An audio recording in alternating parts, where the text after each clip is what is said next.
morning and welcome back to the New Forest. This is the January-February update of the video diary, showing some of the changes that have happened in the forest over the past couple of months. So let's go see what happened. We had a very mild start to January, with sunshine and some optimistic male birds singing, hoping to find an early mate.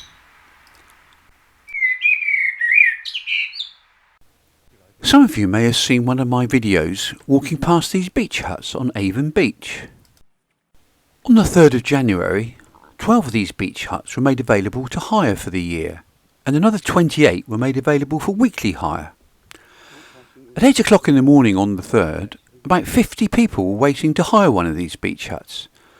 Some of these people had queued for over 24 hours. The lucky ones, who secured a beach hut, paid £2,820 for the summer season, starting in April, or £3,870 for the whole year. Mind you, that's a bargain. Just along the coast is Mudderford Spit. If you want to buy a beach hut there, it'll cost you £300,000 or more.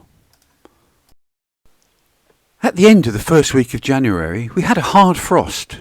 The birds realised that winter wasn't over yet and stopped singing. At this time of year, there isn't a lot of food for the ponies. These two were eating the grass growing in a marshy area, risking getting stuck in the mud. The ponies often eat holly leaves. I'm surprised that they're able to chew the prickly leaves, but they seem to manage.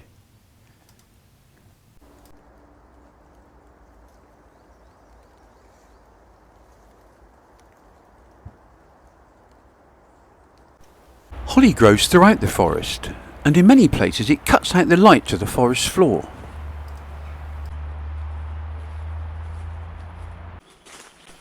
Every winter the forestry cuts the holly back in different places to ensure the maintenance of local plant and wildlife habitats. The greenery is left for the ponies and deer to eat, and what's left rots down. We had heavy rain during the second week of January, and then the sun came out. We had some bright sunny days.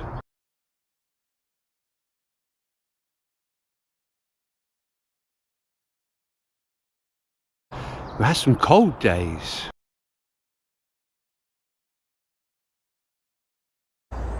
And we had some very cold mornings.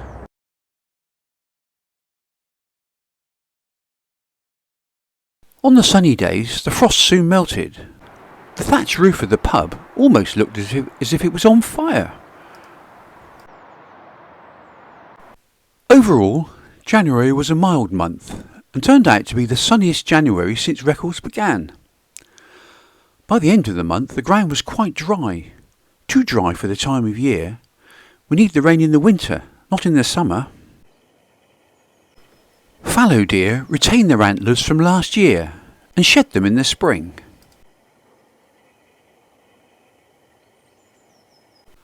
Roe deer, though, grow their new antlers in the winter. Here's a buck with his new antlers still covered in velvet as they grow. I don't think he likes the look of me. In each of these diaries this year, we're going to look at a particular bird that you can look out for at this time of year. This is a redwing, which is a member of the thrush family. Large flocks of redwings spend the winter in Britain, and they're quite common in the New Forest. Look out for them in fields, in parks and along the hedges. From a distance they look like song thrushes, but as you get closer you can see that they have distinctive patches of red feathers under their wings. In the spring, the redwings fly back to Scandinavia to breed, before returning here again in the autumn. It's February the 2nd today. That's Candlemas Day.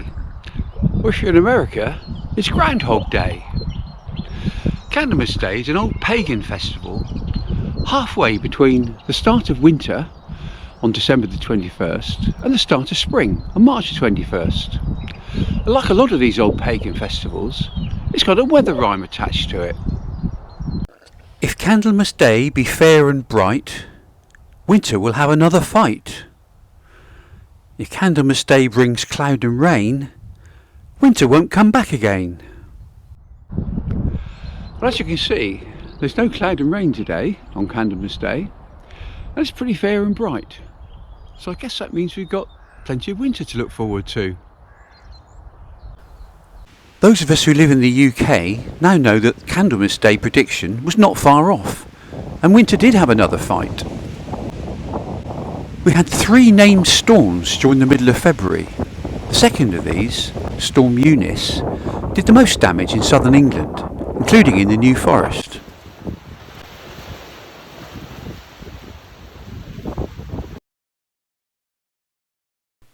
Trees and power lines came down, closing some roads. A number of houses were without power for several days. In the forest, some of the pine trees came down, with one falling causing another to fall, like dominoes. Pine trees don't have deep roots. They have long fibrous roots that grow outwards. I'm surprised that more pine trees didn't come down in the strong winds. I don't know if the forestry will be able to reclaim any of this wood before it becomes too rotten. We'll see what happens over the coming months. Following these storms, we didn't need to be too concerned about the ground being too dry for the time of year. The ground was sodden and there was plenty of mud around. The main road between Lyndhurst and Bournemouth, the A35, has been closed for 3 months in order to replace an ageing bridge that the road runs over. One night in mid-February, the roads through Lyndhurst were closed, and a convoy of lorries made their way the wrong way up Lyndhurst High Street, carrying the huge 20-metre precast concrete beams that will form the deck of the replacement bridge. Quite a sight. Also during February, the government announced that most of the COVID restrictions would be lifted in England. Some people disagreed with this, but I think most people just wanted to get on with their lives and learn to live with COVID. As we reached the end of February, we had some lovely sunny days and signs that spring was not far away.